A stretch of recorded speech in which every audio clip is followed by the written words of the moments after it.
yaakaar naa rëccaguñ ñu moo di bëri na si ñoo xamante ne bi tey ñu ngi nekk si wàllum formation bëri na si ñoo xamante ne bi ñu ngi nekk si wàllum njàng waaye li nga xamante ne bi moom la ñuy daal di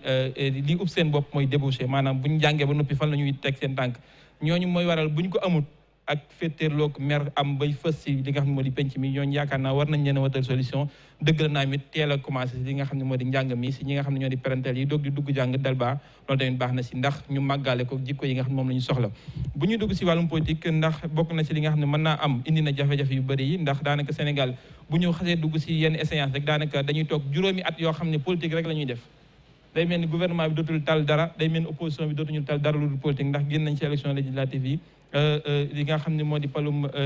gox yi bon local yi jëm si élection législative yi waaye tamit du génnee si élection législative dañuy duggaat si élection présidentielle 2024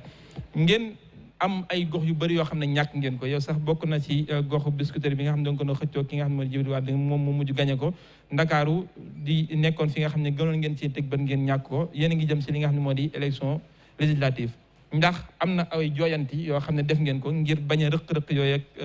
ak njuumte yi nga xam ne amoon na ci ngeen maytandiku gis nga politique gu Sénégal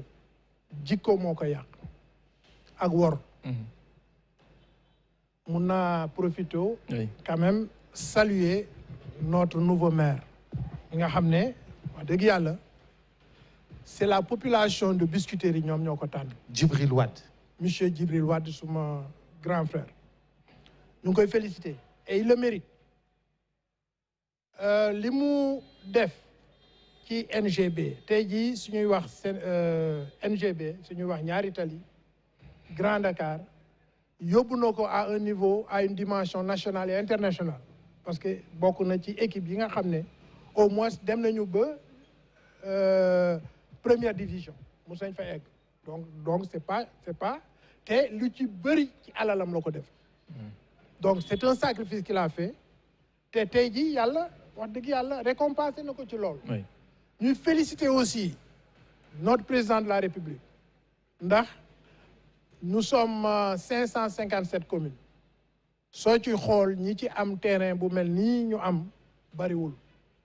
te fii ñu toog nii fii ñu toog non mi ngi nii terrain football bi ci waaw justement waaw président moo may terrain bi football bi président yu bëri jaar nañ fi Djibril Wade mii ma lay wax ak ñi mu àndal xeex nañu ba tàyyi pour am terrain bi amoon nañu décret bu ko Abdou Diouf joxe woon nanguwaat ko moom ñëwoon na fii sax ba leeral yooyu yëpp justement alors donc ñu ngi koy féliciter ci loolu di ko tamit dalal ci Benno Bokk Yaakaar bi mu ñëw pour jàppale le président Macky Sall xam nga suñuy wax dëgg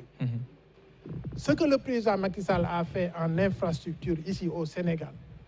amul benn président bu ko def xam nga man murid laa waaw man murid laa lenn rek loo xam ne keneen ku dul Macky Sall su ko defoon je te serai redevable ba may dee muy facilitellement en 2 heures de temps mu mun a dem ziar ku tedd ki dellu si waat loolu rek nga faciliter ma ko te moom la def ndax je sais ñun bi ñu daan dugg ay foo toll di dem di màggal yi on faisait au moins 12 heures de temps ci yoon wala ñu fanaan ci yoon tey jii ku ma ko mun a faciliter ba 2 heures de temps ma mun a dem Touba dellu si waat wax dëgg yàlla waxuma sax ñaanal la waaye on t'est redevable xel yee fatu rek xel yee xel yi nag xaw ma daal seytaane nu mu dugg ci xel yi ba yàq lu bëri en infrastructure le président Macky Sall li mu def fii au Sénégal amul benn président bu ko def xanaa nga gumba ci jant bi neen mais opposition bi gisuñu loolu de mais mënuñu ko gis parce que ay wujj lañu ay wujj lañu mais gisuñu loolu de non lañ ko gouffre à milliards lañ ko gën a jàppee que des infrastructures quel que soit Alpha Ablaye Wade li mu fi bàyyi woon mais ñun bi ñu ñëwee dañ ko apprécier yokk ko ñu ciy gërëm aussi le président Ablaye Wade est-ce que xam ngeen ne ci jamonoy Senghor man ci sumay recherche amoon nañu financement wu 4 autoroutes yii Macky Sall def ci jamono Senghor Abdou Diouf dem leen ngeen xool ci papier FMI yi en 80-70 Abdou Diouf amoon na prêt wu 8 autoroutes yu mu waroon def Sénégal l'argent a été détourné à d'autres programmes. non. man maa je peux t'amener les preuves de bind naa ci livre dama ci bind livre Abdou Diouf amoon na 8 autoroutes financement financement 8 autoroutes au cours fii ñun benn ñaari autoroute la ñu am. ci 20 ans 8 autoroutes. ci 20 ans bi loolu pareeguma Senghor amoon na financement wu ñaari aéroport yu mel ni AIBD Abdou Diouf bi mu ñëwee amaat dolli na ci ñaari financement yu mel ni AIBD. te kenn musu ko réaliser. kenn musu ko réaliser les programmes te FMI financé na ko mun naa la wax le numéro du programme le jour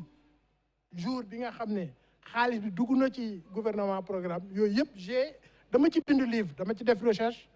bi ma nekkee États-Unis ba bind ci livre Abdou Diouf li mu leb ci xaalis mun naa la ko tegal fii Senghor li mu leb ci xaalis pour des programmes mun naa la ko tegal fii donc on doit encourager d'abord le président Abdoulaye Wade parce que bi mu ñëwee moom tous les financements yi jëm ci ay programmes réalisé na ko même su si defee tuuti muy le programme des autoroutes Macky Sall bi mu ñëwee il a doublé ça donc ñaari président yooyu muy doom ak baay dañ leen war a féliciter ci loolu fi ñu yóbbu Sénégal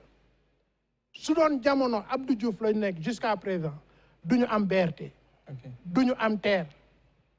yooyu c'est des Sénégal nag mënul wax ne pays émergent la te ni ñu gisee pays émergent di fa am te duñ ko am. mais balaa ngay jël Kandji. monsieur le ministre. li nga wax dafa li nga wax. j'ai écrit un livre dinaa la ko jox. dag ñu jàmm suñu sang giclé. mais justement moo tax c'est là. suñu dëkk bi ñun li ñuy ñàkk yëpp amoon nañu financement wu 8 autoroutes. te réalisé wuñu ko xaalis boobu fan la dugg. cet argent a été détourné à d'autres programmes wala ñoom ñoo xam mais. J'ai fait des recherches, j'ai écrit un livre. Senghor et Diouf, 40 ans après, derrière le mythe, la réalité de leur héritage. bind naa ci livre def ay recherche yoo xam ne demain dinaa la yónnee livre bi nga seet tout ce que Abdou Diouf a reçu comme financement en termes d'autoroute, en termes d'aéroport. Ñun waroon nañu am AIBD depuis Senghor parce que l'argent était là.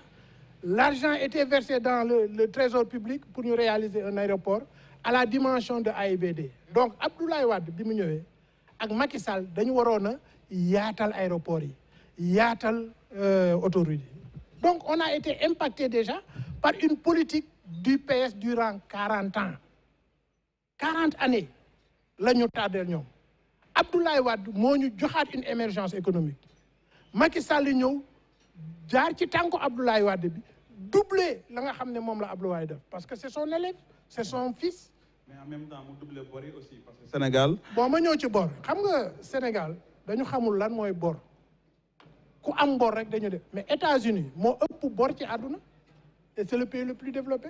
demal ci page FMI. ñu wax la bor yi États-Unis suñ la waxee ñaata bor la ñu am. da ngay ne non États-Unis du leb États-Unis mooy le premier emprunteur de la Banque mondiale du FMI et des organismes internationaux États-Unis d'ailleurs waxuma sax États-Unis mais les États dans les États-Unis dañu leb Banque mondiale New Jersey leb nañ ko pour defar benn tunnel Ohio leb nañ ko pour defar ay autoroute ay Banque mondiale soo jëlee boru États-Unis moo ëpp ci àdduna ci dëkk yépp mais duñ ko wax naka le pays bokk ci Banque mondiale ñun dañu bokk ci Banque mondiale en 1963